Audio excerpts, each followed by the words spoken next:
കൊലപാതകത്തിൽ തങ്ങൾക്ക് പങ്കില്ലെന്ന് CPM 100 വട്ടം പറഞ്ഞുകൊണ്ടിരുന്ന TP ചന്ദ്രശേഖരൻ വധക്കേസിൽ പ്രതികൾക്ക് വലിയ തിരിച്ചടിയാണ് ലഭിച്ചിരിക്കുന്നത്. 10 പ്രതികളുടെ ശിക്ഷയാണ് ഹൈക്കോടതി ശരിവച്ചത്. വിചാരണ കോടതിയുടെ വിധി ഹൈക്കോടതി ഡിവിഷൻ ബെഞ്ചാണ് ശരിവച്ചിരിക്കുന്നത്. വെറുതെ വിടണമെന്ന പ്രതികളുടെ അപ്പീൽ തള്ളുകയും ചെയ്തിരിക്കുന്നു. അതുമാത്രമല്ല, CPM നേതാക്കളായ 2 പ്രതികളെ വെറുതെ വിട്ട നടപടിയും ഹൈക്കോടതി റദ്ദാക്കി എന്നതും CPMനെ സംബന്ധിച്ചിടത്തോളം മുഖം വികൃതമാകുന്ന തിരിച്ചടിയാണ്. KK കൃഷ്ണൻ, ജ്യോതി ബാബു എന്നീ പ്രധാനപ്പെട്ട നേതാക്കളെ വെറുതെ വിട്ട കോടതി വിധിയാണ് ഇപ്പോൾ റദ്ദാക്കിയിരിക്കുന്നത്. 2 പ്രതികളും ഈ മാസം 26-ന് കോടതിയിൽ ഹാജരാകണം. ഇവർക്കുള്ള ശിക്ഷ അന്ന് തന്നെ പ്രഖ്യാപിക്കുകയും ചെയ്യും. എന്നാൽ CPMന്റെ കോഴിക്കോട് ജില്ലാ സെക്രട്ടറി P. മോഹനനെ വെറുതെ വിട്ട കോടതി വിധി ശരിവച്ചിട്ടുണ്ട്. തെളിവുകളുടെ അഭാവം എന്നാണ് TPയുടെ വിധവ KK രമ MLA പറയുന്നത്. ഏതായാലും അപ്പീൽ നൽകി 10ാം വർഷത്തിലാണ് ഹൈക്കോടതി വിധി പറയുന്നത് എന്നുള്ളത് KK രമ നടത്തിയ സന്ധിയില്ലാ പോരാട്ടത്തിൻ്റെ വിജയം തന്നെയാണ്.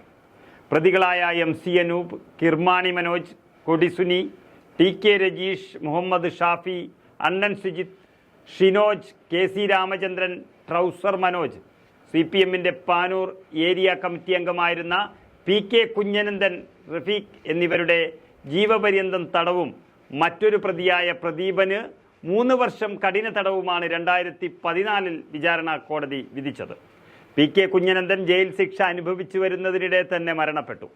12 പ്രതികളായിരുന്നു അപ്പീൽ നൽകിയത്. 36 പ്രതികളുണ്ടായിരുന്ന കേസിൽ CPM നേതാവായ മോഹനൻ ഉൾപ്പെടെ 24 പേരെ വെറുതെ വിട്ടിരുന്നു.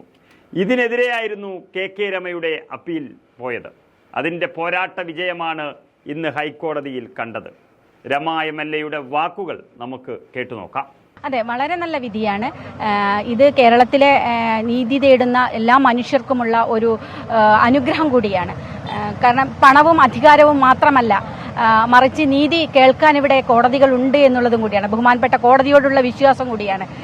അതാണ്, ഞങ്ങളുടെ അടുത്ത് വലിയ പണമില്ല, അധികാരമില്ല. ഇവിടെ CPM ഒരു ജില്ലാ സെക്രട്ടേറിയറ്റ് മെമ്പറായിരുന്നു 5 മാസം ചാർജ് എടുത്ത് ഈ കോടതിയിലുണ്ടായിരുന്നത്. ഞാൻ കോടതിയിൽ വരുന്ന ദിവസങ്ങളെല്ലാം ജില്ലാ സെക്രട്ടേറിയറ്റ് മെമ്പർ ഭാസ്കരൻ ഈ കോടതിയിലാണ്. അപ്പോൾ പാർട്ടി നിയോഗിച്ചിരിക്കുകയാണ് ആർക്ക്? ഈ കൊലയാളികൾക്ക് വേണ്ടിയിട്ട്. അപ്പോൾ അവരെ രക്ഷപ്പെടുത്താൻ വേണ്ടിയിട്ടായിരുന്നു.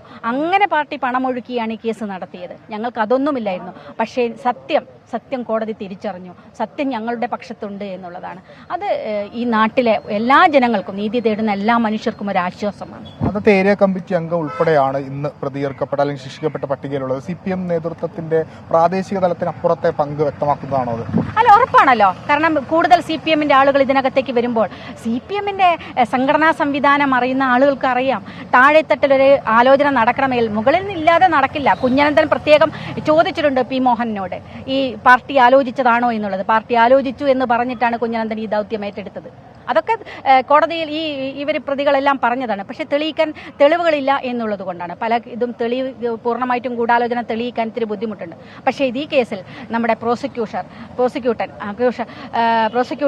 അതിശക്തമായിട്ടാണ് ഈ കേസ് വാദിച്ചത്. 3 ജഡ്ജിമാർ, എൻ്റെ വക്കീൽ advocate S. Rajeev, advocate Kumarankutty, advocate Safal. കഠിനമായ പരിശ്രമമായിരുന്നു.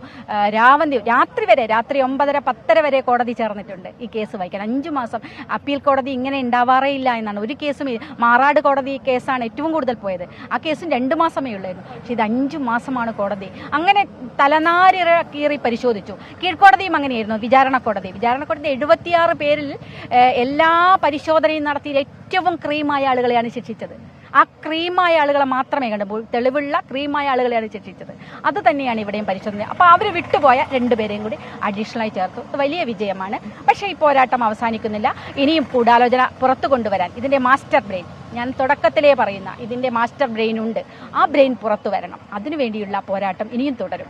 P. മോഹൻ ഉൾപ്പെടെയുള്ള ആളുകളെ പട്ടികയിലേക്ക് കൊണ്ടുവരണം എന്നുള്ള അതുമായി ബന്ധപ്പെട്ട നിയമ പോരാട്ടം തുടരും. തീർച്ചയായിട്ടും അതിനു വേണ്ടിയിട്ടുള്ള നിയമ പോരാട്ടം തുടരും.